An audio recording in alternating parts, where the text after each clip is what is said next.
There's a Royal Danish F-16 that lives here at Edwards Air Force Base that's become part of our culture.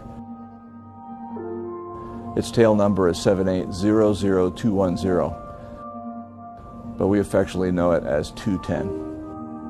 210 has been our most reliable chase airplane. It's supported over 1,100 F-35 flight test missions. 210 has been there from the beginning. It chased early flights of F-35A1, the prototypical F-35. It's chased envelope expansion missions and the most exciting flight test missions that the F-35 has ever accomplished. High angle of attack chase, including out-of-control flight for the F-35. Flutter missions to maximum Mach. Loads missions to 9Gs. Diving flight test points to 700 knots or maximum KCAS. I'd like to salute the maintenance personnel who supported 210 in this 8-year epic journey through F-35 flight test. Lars Jetzler, Alan Vollert, and Niels Peterson. Many thanks to them. I say to them, tack. I'd also like to say farewell to a colleague, a fellow test pilot, and a friend of mine, and that's Pelle Nielsen. He flew 210 on most of those flight test support missions. He was our best chase. He always knew where we were and where we were in the flight test cards. He was able to keep track of altitude, direction of turn, airspace orientation, and the frequency we're supposed to be on. Nobody did it as good as Pelle.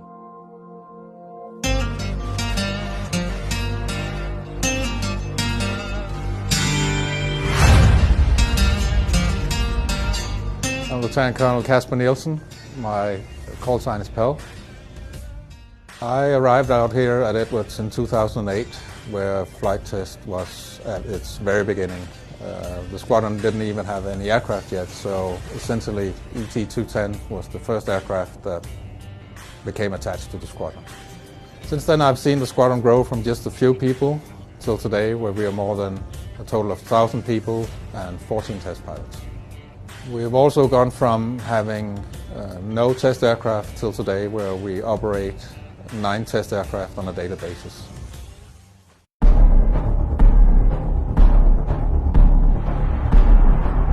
The F-35 is going to be a highly capable fighter aircraft.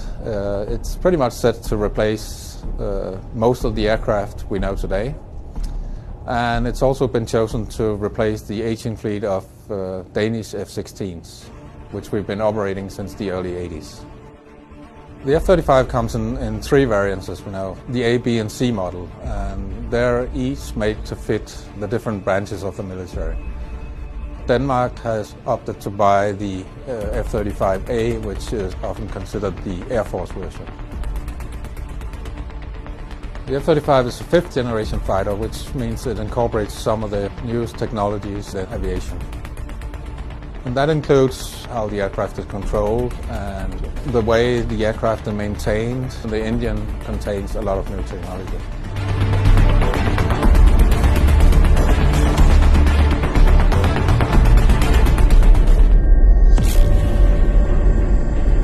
Flight tests of a new aircraft often take the aircraft to the limits and often even beyond. And that's of course also true for the F-35 program.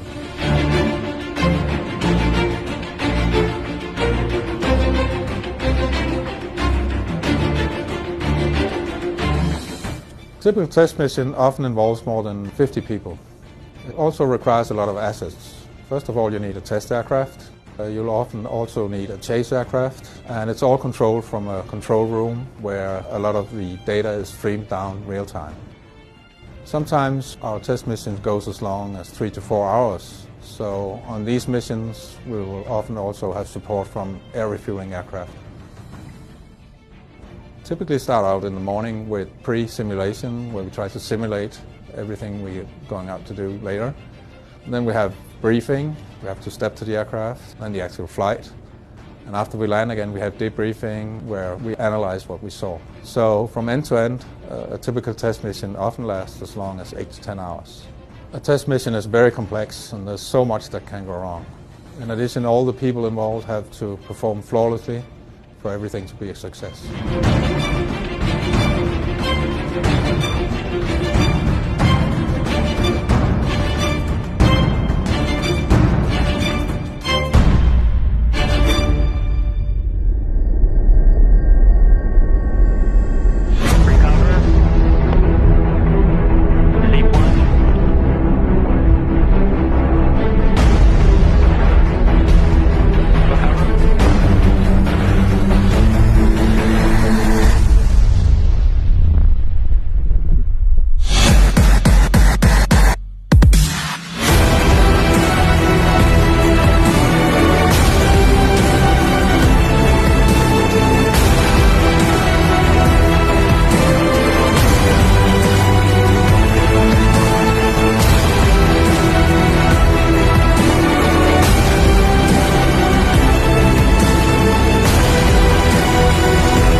high angle of attack and out of control testing is probably some of the most high-risk testing you can imagine. And being a chase aircraft on a mission like that is extremely challenging. High angle of attack takes us past the stall point of the airplane. And this airplane, once you get past that stall angle of attack, you can still move the nose around, up and down and side to side, and maneuver to get where you want to be in relation to your opponent. So it'll be a maneuver enhancing capability that the F-35 has that perhaps gives it the advantage to any adversary it might encounter. Not only that, it gives high confidence to the pilot flying the F-35 that he can do about whatever he wants to with the airplane, take it to the edge of its envelope, and not be afraid of departing controlled flight. Being on one of those missions was always very exciting because on every single mission you truly flew into the unknown.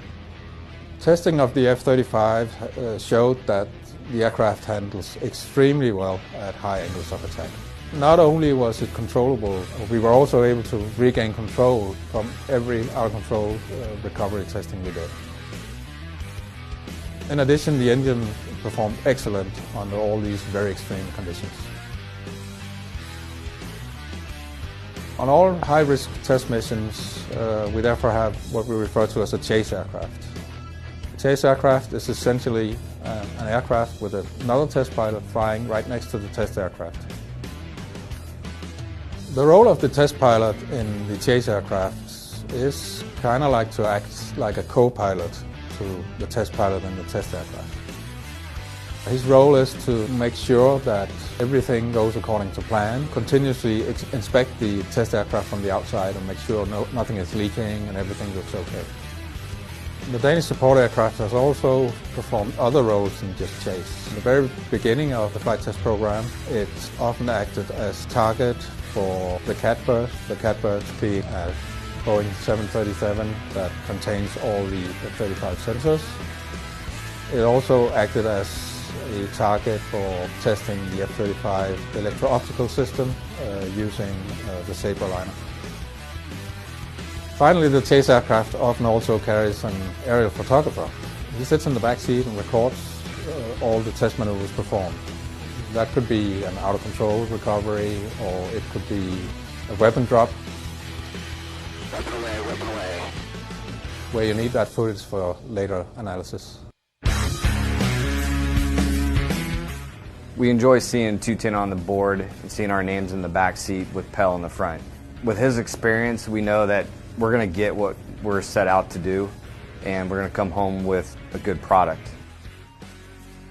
There's times where, we can go to step to a jet and we never know what pilot we're going to get. It could be a veteran who has hours of experience chasing. It could be a young captain straight out of TPS who has minimal chase experience. The reliability of 210 and the reliability of Pell and the experience that he brings with that jet, for us, it's a dream come true, and it's going to be sad to see Pell and 210 depart Edwards.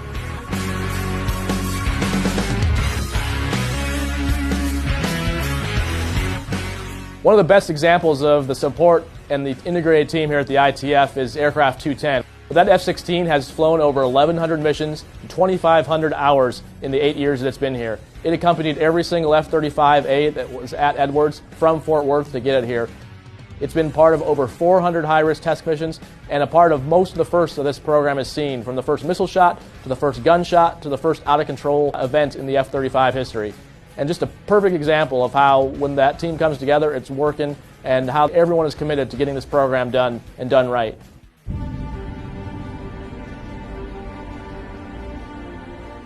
Edwards Air Force Base is a remarkable place. It holds a huge place in aviation history, and also a lot of firsts was done out here. Best known is perhaps when Chuck Yeager wrote The Sound Barrier in 1947.